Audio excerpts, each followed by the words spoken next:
அண்ணே அண்ணே என்ன ஆச்சு? யாரு அப்படி செஞ்சது? அண்ணே யாருன்னு சொல்லுங்க. அண்ணே யாரு? அண்ணே என்ன ஆச்சு? அண்ணே அண்ணே யாருன்னு சொல்லுங்க. என்ன ஆச்சு?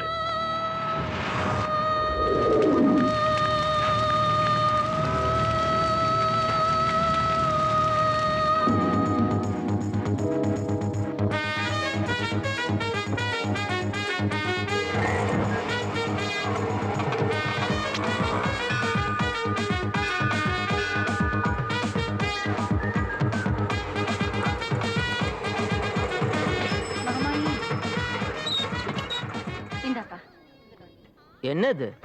முதல்ல சவாரி வந்திருக்க, சும்மா போலாமா? வெச்சுக்கோ. முத சவாரி தர்மத்துக்கு ஓட்டுறான்னு இந்த சாமி கிட்ட நேர்ந்துக்கல. 150 ரூபாய். 150 ரூபாயா? இதெல்லாம் அநியாயம். ஓஹோ, கோயிலுக்குள்ள போய் அபிஷேகத்துக்கு 100, பிரசாதத்துக்கு 100, அதெல்லாம் அநியாயம் இல்ல. நான் உழைச்ச காசு கேட்டா அநியாயமா? கோயிலுக்கு சரி, ஆட்டோக்கு சரியா? கோயில்ல சாமி இருக்கு, இந்த ஆட்டோல வைத்தியம் இருக்கான். எனக்கு அபிஷேகம் பிரசாதம் எல்லாம் இங்கதான். 150 ரூபாய். பாருப்பா, இங்க கோயிலுக்கு முன்னாடி நின்னு இப்படிலாம் பேசாத. இது அந்த அம்மனுக்கே அடுக்காது. சரி, உள்ள போய் அந்த அம்மனை இங்க கூட்டிட்டு வந்து விடு. அவங்களே இந்த பிரச்சனை தீக்கட்டும். வண்டியில ஏறதுக்கு முன்னாடி இதெல்லாம் நான் பேசி தேடி இருக்கணும். இதுக்கு மேல நான் தள்ளி காசு கூட கொடுக்க மாட்டேன். போ. தர மாட்டியா? உங்ககிட்ட ஒழுங்கா கேட்டா கொடுக்க மாட்டேன். விடுடா. ஹலோ. டேய், ஹலோ. காசு தேடுறது. விடுடா. விடுங்கறல. இந்த ஆட்டோக்காரங்களே இப்படிதாம்மா. ஏறும்போது ஒன்னு பேசுவானுங்க, இறங்கும்போது ஒன்னு பேசுவானுங்க. என்ன புது ஆட்டோவா? ஆமா. ஆஹா. சட்டக்கை ரெண்டையும் மடிச்சு விட்டுக்கோ. மீசைய முறுக்கி விட்டுக்கோ. கையில ஒரு அருவாளையும் வச்சுக்கோ. அசல் கொள்ளக்கார மாதிரியே இருக்கும். ஏய், யாரு நீ? எனக்கு உனக்கு எந்த சம்பந்தமும் இல்ல. போ. தபரமா, நான் சொல்றத கொஞ்சம் கேளு. இருங்கம்மா, நீங்க பேசாதீங்க. இந்த மாதிரி ஆளுங்களா இப்படியே விடக்கூடாது. யோ, வாயா, என்ன எங்க வீட்ல விடு. இந்த அம்மாவுக்கு சேர்த்து நானே பணம் தரேன். வண்டி அடியா. சரி ஏறு. ஐயோ, இதே தர ரொம்ப போச்சா? நீங்க கவலைப்படாதீங்கம்மா. இவனை நான் என்ன பண்றேன்னு பாருங்க. இந்தாப்பா. வண்டி எடு. நிறுத்து, நிறுத்து, நிறுத்து. Hi. Hi Priya. Hi Anandhi.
என்ன இது? மீட்டர்ல 35 ரூபாய் இருக்கு. அந்த அம்மாவுக்கு 10. மீதி பணத்தை நீ டிப்ஸா வச்சுக்க. 4 இடம் சுத்தியாச்சு. 4 வாட்டி மீட்டர் க்ளோஸ் பண்ணியாச்சு. அதுக்கு 400, இப்ப 35. அந்த அம்மா கிட்ட நீ வாங்குனது 150. எல்லாமே சேர்த்து மொத்தம் 585 ரூபாய். ஏய், பணத்தை கொடுத்துட்டு இடத்த காலி பண்ணு. ஏயா? ஓட்டு மீட்டர் சுத்தறதுக்கு நான் பணம் கொடுக்கணுமா? இப்படி அநியாயமா சம்பாதிச்சு பஜாஜ் ஆட்டோ கம்பெனியை விலைக்கு வாங்க போறியா? இல்ல அம்பானி ஆக போறியா? ஏய், இப்படி நோய் நோய்னு பேசி என் டயத்தை வேஸ்ட் பண்ணி என் வருமானத்தை கெடுத்தீனா அதுக்கும் வெயிட்டிங் சார்ஜ் இருக்கு. பரவாயில்லையா? என்ன முறைக்கிற? இஷ்டம் இருந்தா 50 ரூபாய் வாங்கிக்க. அதுக்கு மேல தர மாட்டேன். பணம் தராம போயிருவியா நீ? ஏய், யாரு ஏரியால வந்து என்ன பேசிட்டு இருக்க? நான் யாருன்னு தெரியுமா? நான் சொன்னா உன்னை கொத்து பரோட்டா போட்டுருவானுங்க. ஏய், சும்மா மிரட்டாத. அந்த அம்மாவை ஏமாத்த மாதிரி என்ன ஏமாத்த முடியாது. ஒழுங்கா திருந்திக்க. ஹலோ, யாரையாவது ஏமாத்தணும்னு நினைக்கும் போது ஏன் நினைப்புதான் உனக்கு வரணும். ஆம்பளைங்க கெட்டவங்க ஆகிறதுக்கு ரைட்ஸ் இருந்தா எங்களுக்கும் ரைட்ஸ் இருக்கு திருத்தறதுக்கு. ஏய், நில்லு நில்லு. என்ன? எல்லா ஆம்பளைங்களையும் திருத்தலாம், ஆனா என்ன மட்டும் முடியாது.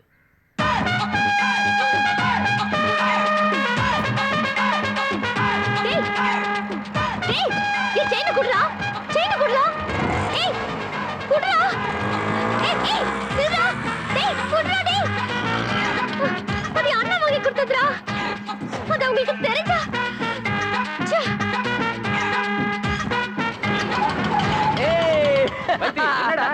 சொல்லு. வாங்க வாங்க.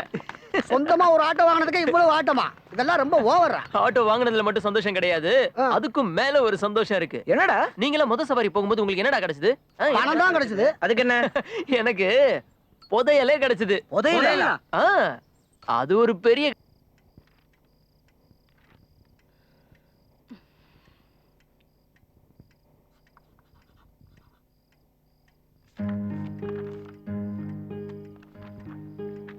₹150 குறையுதே. ஆட்டோ கொடுத்தேங்க. ஆட்டோவுக்கு ₹150. கோயிலுக்கு அப்புறம் எங்க போன? கோயிலுக்கு மட்டும்தாங்க போனேன். இங்க இருக்கிற அம்மன் கோயிலுக்கு ₹150. பணம் என்ன மரத்திலேயே காய்க்குது? நான் சொன்னேங்க, அந்த ஆட்டோக்காரன் தான் பிரச்சனை பண்ணான். பிரச்சனை பண்ணான்னா உடனே நீங்க ₹150 தூக்கி கொடுத்துட்டீங்க. ₹150 அருமை அந்த ஆட்டோக்காரனுக்கு தெரியுது, உனக்கு தெரியல. ஏட்டியை ஏற்றி கட்டினாவே ரவுடி. அவன் என்ன செஞ்சாலும் யாரும் எதுவும் கேட்க கூடாது. அவனை பத்தி இவங்களே ஆளாளுக்கு ஒரு கதையை சொல்லி ஊருக்குள்ள பெரிய விஐபி ஆக்கிடுவாங்க. மூர்த்தி, அப்பா போன காரியம் முடிஞ்சுதா? ஆச்சுப்பா. போயிட்டு வரதுக்கு பஸ்ஸுக்கு 116 ரூபா, சாப்பாடு 30 ரூபா, அப்புறம் வடை டீ 1 லிட்டர் பெட்ரோல் போட்டேன். இந்தாங்கப்பா பில்லு. மீதி பணம். பாத்தியா, ஒவ்வொரு பைசாவுக்கும் கணக்கு வச்சிருக்கான். பிடபிள்யூடி இன்ஜினியர் ஆச்சே, பொண்ண மாதிரியா இருப்பான். என்னப்பா? எவனோ ஒரு ஆட்டோக்காரன் உங்க அம்மா கிட்ட ₹150 ஏமாத்திட்டானா. 120 கோடி மக்கள் தொகை இருக்கிற நாட்டுல கூட வரவு செலவு கணக்கு கரெக்டா இருக்கு. ஆனா 4 பேர் இருக்கிற குடும்பத்துல இல்லைன்னா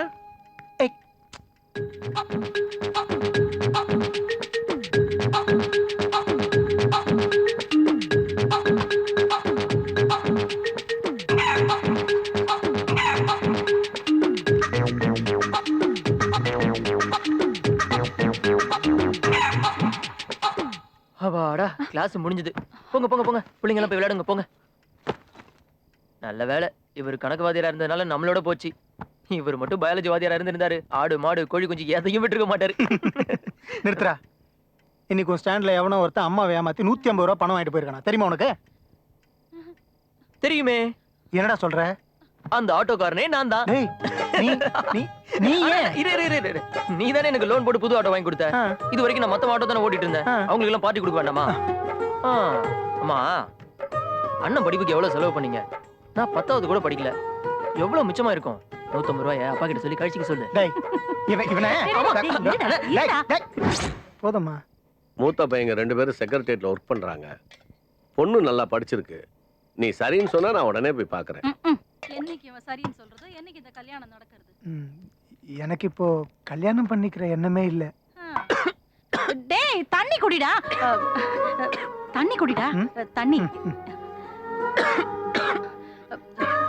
வெண்டைக்காய் பொரியல் வச்சிருக்கேங்க, போய் எடுத்துட்டு வந்துடுறேன். ஏண்டா பக்கத்துல சாப்பிட கூடாதா? தண்ணி எடுத்துட்டு. தண்ணி இங்கதான் எடுத்து குடிக்கலாம்ல. சாப்பிடும் போது வேற எந்த நினைப்பு வரக்கூடாது. வெண்டைக்காய் பொரியல் எடுக்க போனியா இல்ல ஆக போனியா? இதோ வந்துட்டேங்க. அம்மா, என்ன? டேய், இது அப்பாக்குடா. டேய், கூடுடா. கையோட போடாத, கத்த போறாரு. இதோ வந்துட்டேங்க.